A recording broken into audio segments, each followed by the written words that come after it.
செய்தியாக பார்த்து வருகிறோம். மதுரை தல்லாக்குளம் பகுதியில் கனமழை பெய்ததன் காரணமாக 50க்கும் மேற்பட்ட மரங்கள் கீழே விழுந்து வேரோடு சாய்ந்துள்ளதாக தகவல் வெளியாகியிருக்கிறது. அது தொடர்பான காட்சிகளையும் பார்த்து வருகிறோம். மேலும் விவரங்களோடு இணைகிறார் செய்தியாளர் பாலமுருகன்.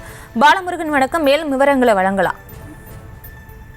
நிச்சயமாக, அதாவது மதுரையில் கனமழை வானிலை உள்ளது. இந்த நிலையில் மதுரை மாநகரின் வடக்கு மற்றும் தெற்கு தாலுகா பகுதிக்குட்பட்ட பகுதிகளில் நேற்று மாலை 15 நிமிடம் சூறாவளி காற்றுடன் கனமழை பெய்தது.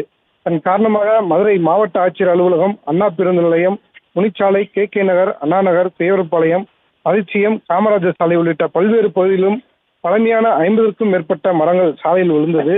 மேலும் 20க்கும் மேற்பட்ட மின் கம்பங்கள் உடைந்து சாலைகளில் விழுந்து நொறுங்கியது. இதன் காரணமாக அனைத்து பகுதிகளிலும் மின்சாரம் துண்டிக்கப்பட்டது. மதுரை மாவட்ட ஆட்சியர் அலுவலக நூற்றாண்ட பழமையான கட்டிடத்தின் மேல் புறவிலிருந்து கைப்பிடி சுவர் இடிந்து கீழே விழுந்ததில் கீழே நிறுத்தி வைக்கப்பட்ட பைக் சேதமடைந்தது. இதே போன்று மதுரை காமராஜர் பகுதியில் உள்ள அங்கன்வாடி சுற்றுச்சுவர் மழையின் காரணமாகவும் இடிந்து விழுந்தது. அதே போல் பல்வேறு பகுதிகளிலும் மேற்கூரையில் சூறாவளி காற்றால் அடித்து செல்லப்பட்டன. மதுரை வடக்கு மற்றும் தெற்கு தாலுகாவிற்கு உட்பட்ட பகுதிகளில் மற்றும் திடீரென பெய்து சூறாவளி காற்றுடன் கூடிய கனமழையால் மரம் மற்றும் மின்கம்பங்கள் உடைந்து விழுந்து கடும் சேதத்தை உருவாக்கியது.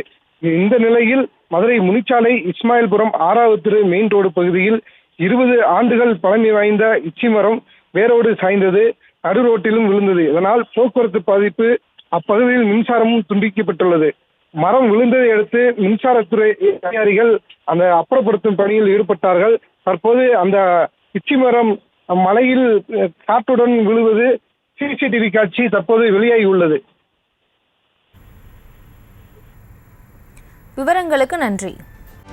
செய்திகளை உடனுக்குடனும் துல்லியமாகவும் தெரிந்து கொள்ள சப்ஸ்கிரைப் பண்ணுங்க.